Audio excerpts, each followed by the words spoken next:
In the intricate tapestry of our existence, there are certain things that are deliberately obscured. Such things may include places, buildings, or even islands. Number 5. Within the bowels of an icy mountain found on an island situated above the Arctic Circle is what some call the Doomsday Vault. This refers to the global seed vault that lies between Norway and the North Pole. This vault is of vital importance for the future of humankind. One will not find coal or oil or minerals within, but rather seeds. Seeds are being stored in airtight packaging within this area for future use, should end-of-the-world problems arise. There are millions of small specks of over 930,000 variations of food crops stored within the global seed vault on Spitsbergen. The vault acts as a large safety deposit box of the largest collection of agricultural variability. Brian Lainoff, a leader of the Crop Trust, who also manages the vault, stated that there is 13,000 years worth of agricultural history stored inside.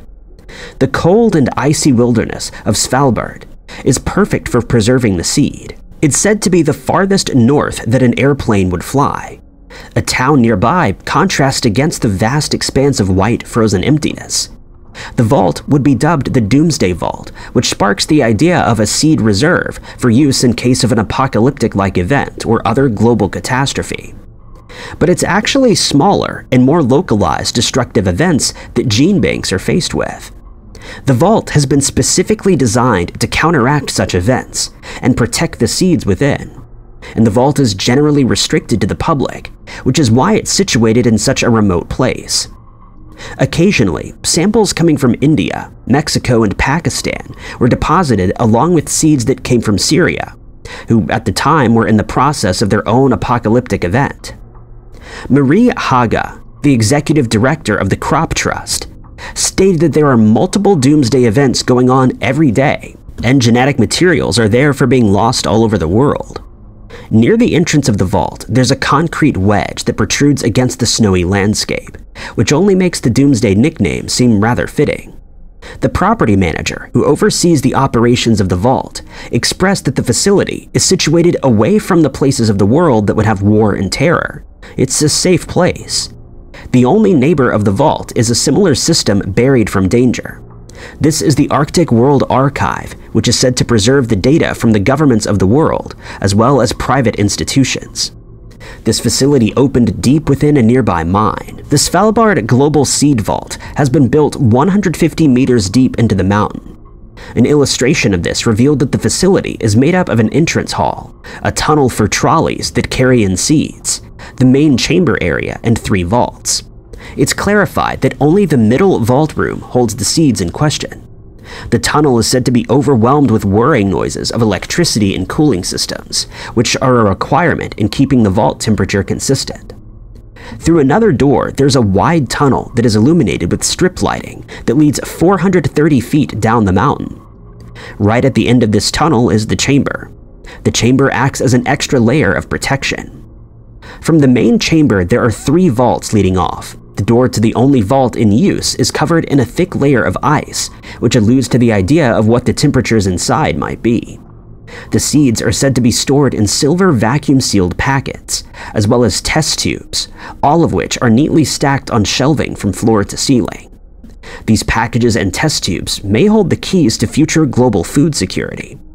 The way this facility works is by receiving deposits of seed copies from countries that hold them in their own banks, and the vault in Svalbard keeps these copies safe. The Doomsday Vault is described as being a backup storage for a network of over 1,700 smaller vaults that are known as gene banks. These seed copies remain the property of the country that deposited them, and are allowed to be withdrawn at any time should their stockpile run low or become compromised. The Svalbard Global Seed Vault was established in 2008, and the seed collection has continued to grow. It's believed to be the largest global reserve of seeds for food and crops. In a world where war and weather wreak havoc, the vault is said to be an important symbol of cooperation and community on a global scale. The seed vault can be explored through a virtual method through the virtual tour company, but public use is restricted or prohibited. At the time of its conception, The vault had 320,546 samples. The following year, there were almost 500,000, and the next amounted to 601,155 samples. By 2022, the vault had gathered over 1 million samples altogether. Samples include wheat, maize, rice, potatoes, and many others. The primary purpose of this vault is to safeguard future agriculture. Letting the public have any access to such a facility would be disastrous, hence its restrictions. Within these many samples, there lies some old and wild variations. Some of these are not in general use anymore, or don't even exist outside of the collections from which they came. The genetic variation in the facility may provide the DNA needed to create or develop new strains for any challenge the world may face in the future. As an example, one of the 200,000 rice varieties in the vault may have the adaptation to withstand high temperatures, or be resistant to pests and diseases that may develop. Not a lot of individuals know of the importance of crop diversity, or why one would want to hide seeds away. But these seeds are fundamentally important, and may support our survival in the future. As stated by Haga, these seeds are the basis of everything. They're not only what we eat, but also what we wear. It was found that the first ever country to withdraw from the seed vault had been Syria when they faced some hardships. They were forced to withdraw from the Doomsday Vault sometime after they had deposited into it. The International Center for Agricultural Research in the Dry Area had its headquarters in Syria in a city known as Aleppo. They requested samples of the seeds that they had deposited previously so that they could replace the ones that had been damaged during the war. The seed vault remains off limits to this day to the public. Number 4. The Andaman and Nicobar Islands are a union territory situated near India. It consists of 2 groups of islands found on the southeastern coast of the Bay of Bengal.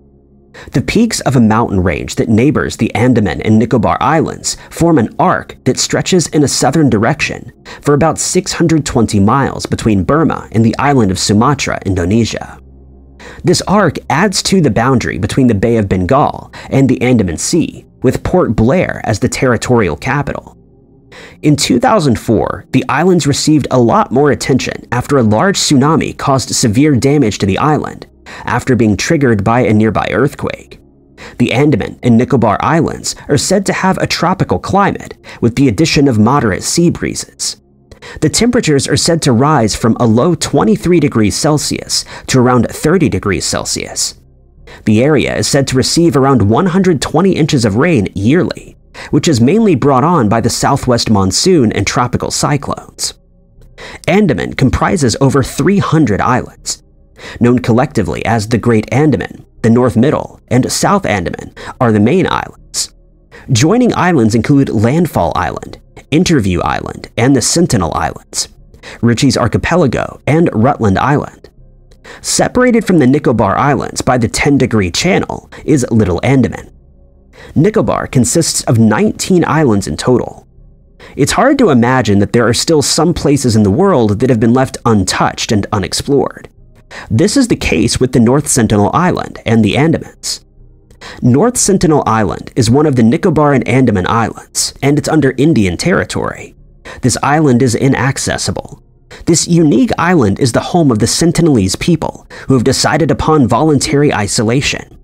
They want nothing to do with the rest of the world. It's suggested that there are 150 inhabitants on this island, but there's no way to confirm this theory, since researchers are not even allowed there. The island, along with its inhabitants, are protected under an act known as the Andaman and Nicobar Islands Protection of Aboriginal Tribes Act of 1956. It's under this act that prohibits traveling to the island or getting closer than 5 nautical miles. The restriction to this island is in place to protect those on both sides, the inhabitants and those who may approach.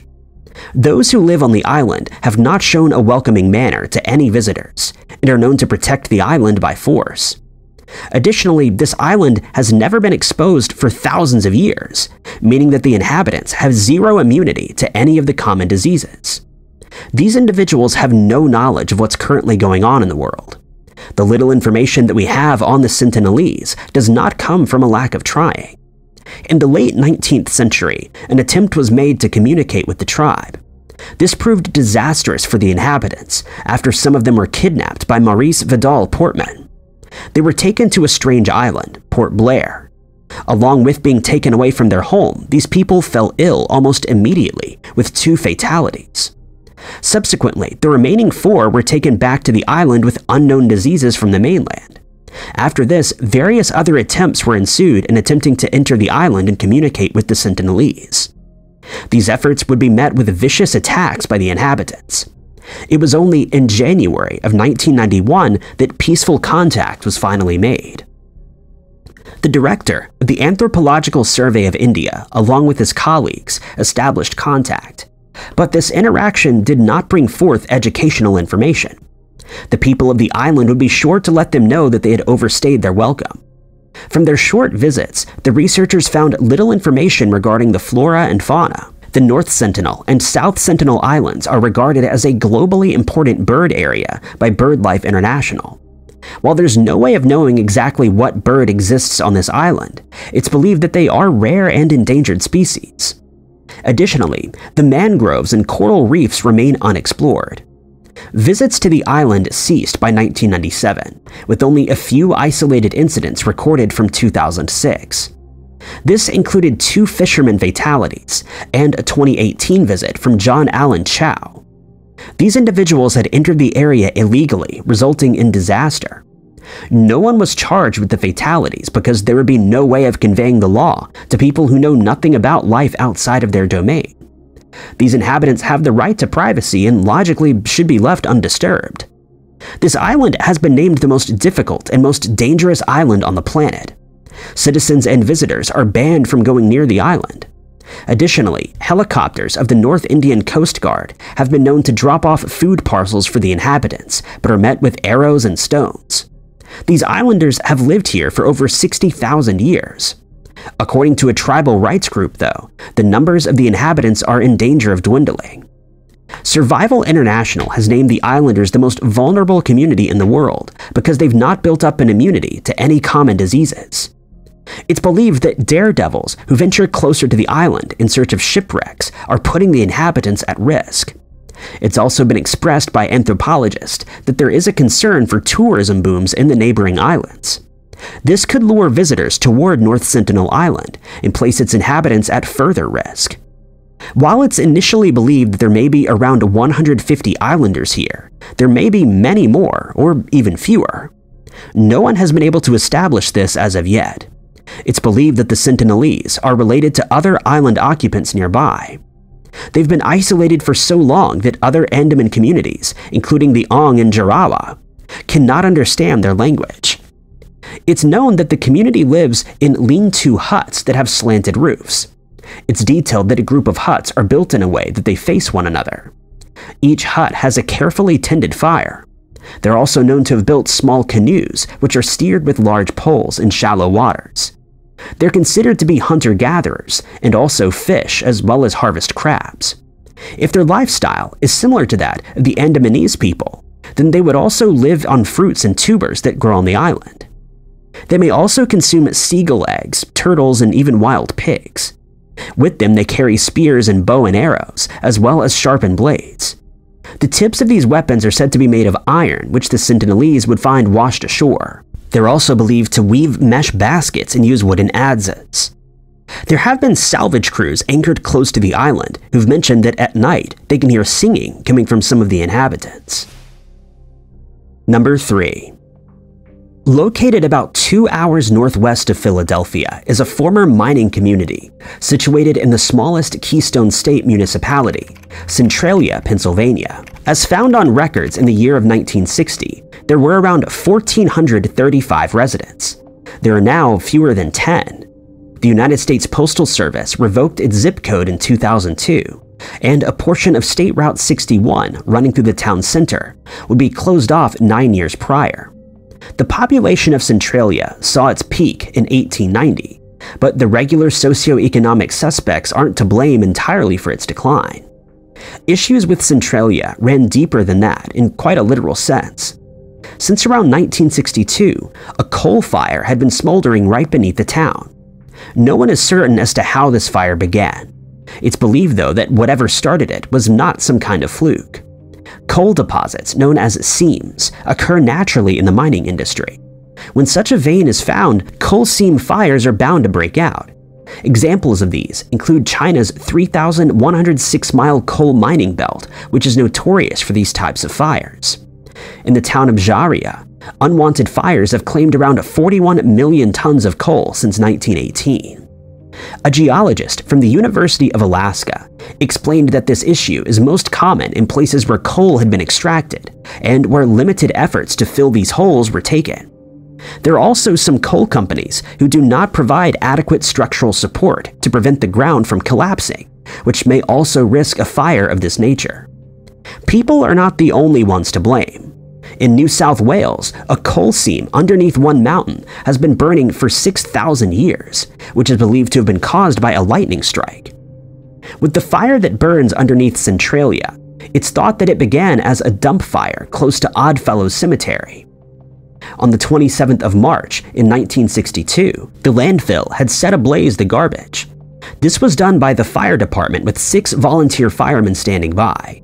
This had been part of an annual cleanup throughout the local city council. Controlled burns had been a popular technique at the time, but they didn't always go as planned. By the time this burn had taken place, coal production had slowed. Below Centralia, there was a network of abandoned mines.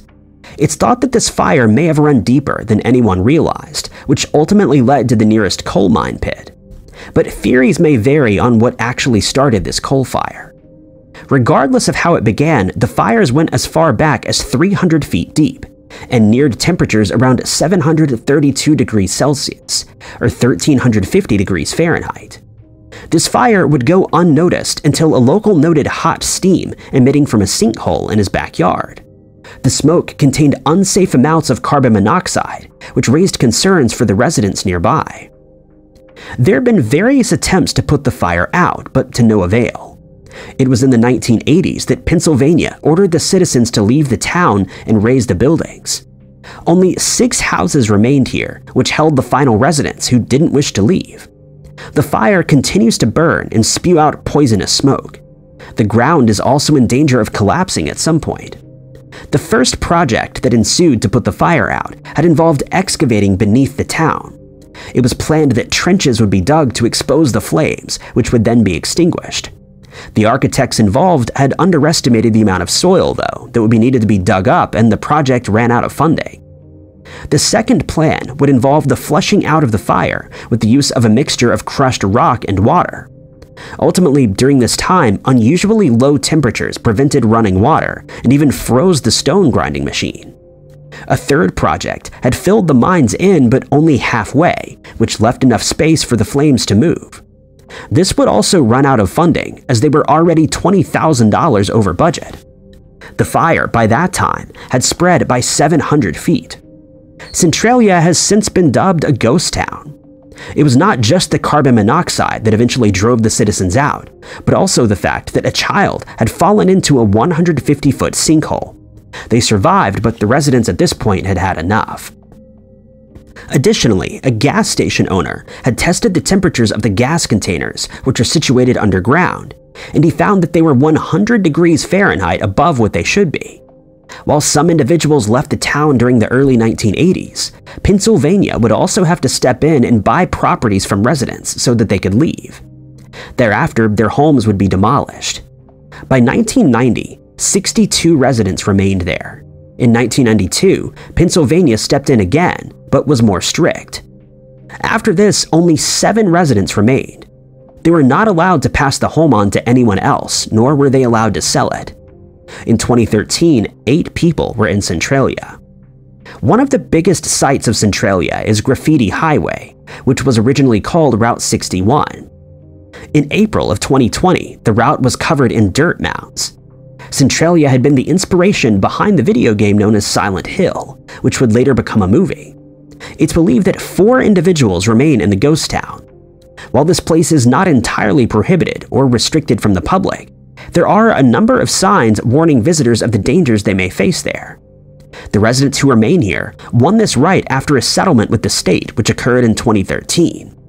They don't own these properties, but do have a right to live there. While Centralia is owned by the state, there are certain areas that are not, and those areas remain as private property. This includes the borough's municipal building and the Assumption of the Blessed Virgin Mary Church. Main roads through Centralia are said to be blocked or restricted due to a large section of the route collapsing. Entering Centralia is not prohibited but discouraged as the area is rather unstable. Some believe that the town is haunted by ghosts, hence the nickname. But these ghosts are not those who were tied to the fire, but rather those of residents who lived there before during the mining days. It was in the mid-1800s that Centralia was a mining town. Civil War ghosts expressed that Alexander Ray, a mining engineer, is the town's founder, as he had planned its development after anthracite coal had been discovered there. Centralia ghosts are also believed to be Alexander Ray. It had been home to churches, saloons, hotels, and grocery stores before disaster struck. Unfortunately, in 1868, Ray was the victim of a homicide by the members of the Molly Maguires, a gang made of Irish immigrants. They're also believed to have been the suspects in the passing of the first Catholic priest in Centralia. Number 2. Gentlemen from all across London would unite under a common roof, known as the Whites Club. The club was founded in 1963 by an Italian man who was referred to as Francis White. Strangely enough, White's house, in which the club would be held, had initially been an emporium that specialized in hot chocolate. It was called White's Chocolate House. Initially, the club was found at number 4 Chesterfield Street, but was later turned into an exclusive club and became a gambling house. Over time, it would become notorious for its exclusive nature, and in 1778, it moved to number 37 St. James Street. It's built out of Portland stone with a slate roof. It consists of 5 stories and has a Victorian-era Palladian facade. By the end of the 70s, the place was repainted blue with white trim. In 1981, Prince Charles had his bachelor party at the club, and Prince William became a member there shortly after he was born. It's now considered to be the most exclusive club in London. Aside from the White's Gentlemen's Club, there are other exclusive clubs situated across London. These may include Annabelle's, Groucho, and the Arts Club. This club is regarded as one of the most distinguishing features within the gentleman's world. This was an all-male space for upper-class men.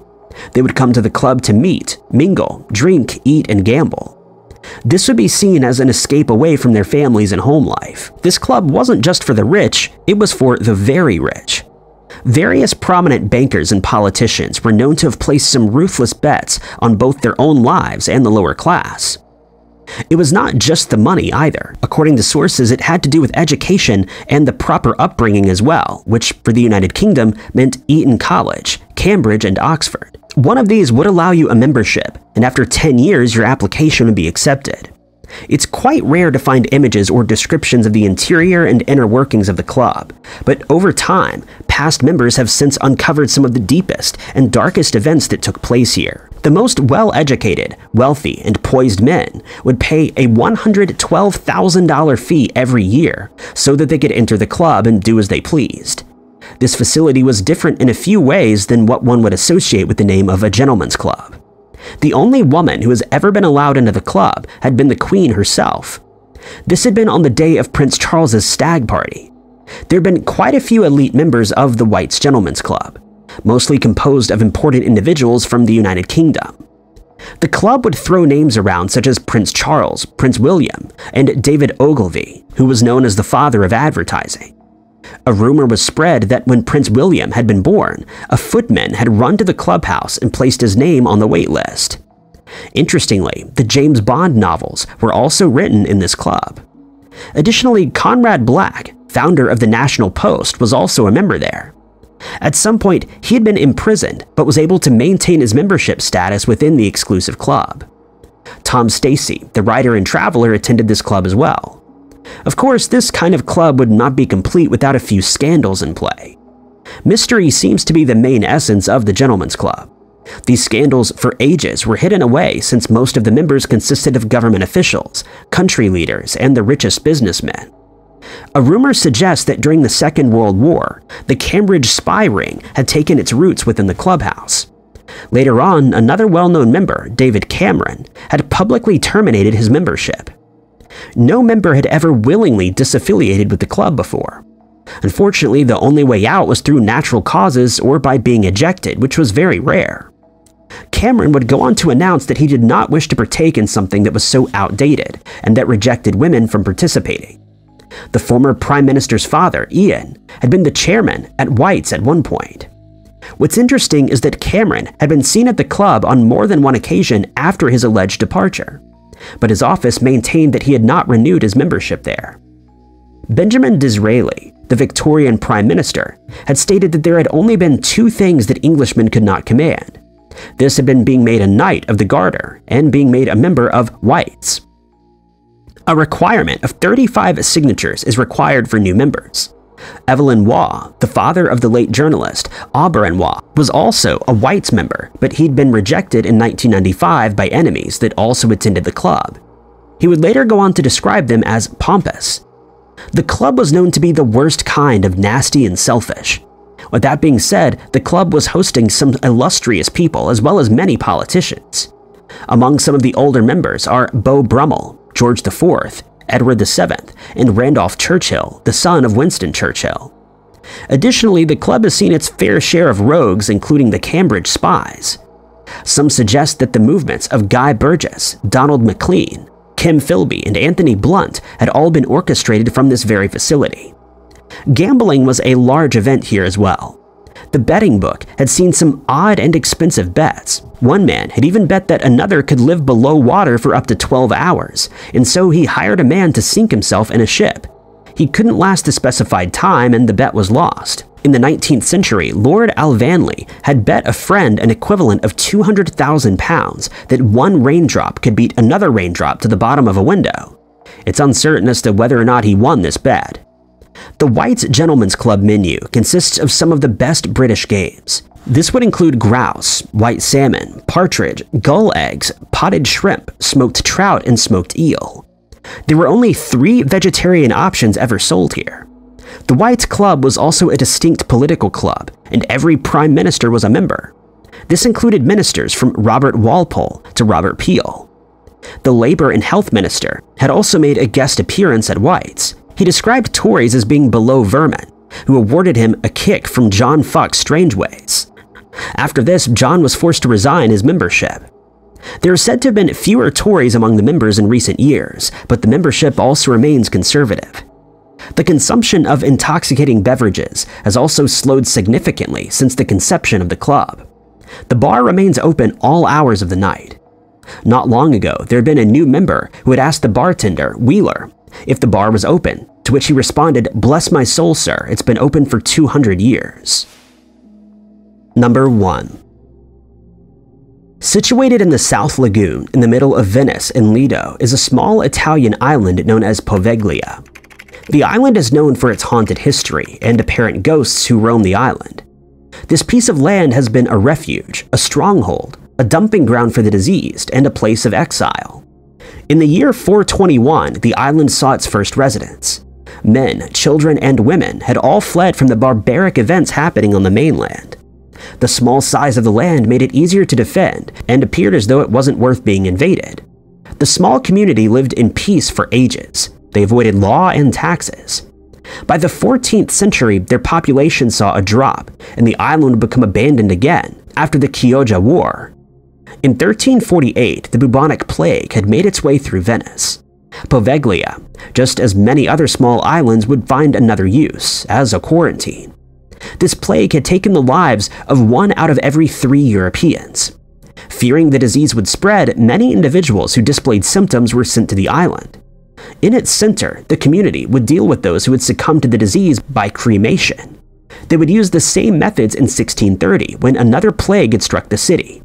It's believed that 50% of the island's earth is made of ash that came from such methods. Quite some time after these events had taken place, Napoleon's military campaign would rely on the legends of ghosts and defendable position to ensure the safety of his weaponry stores.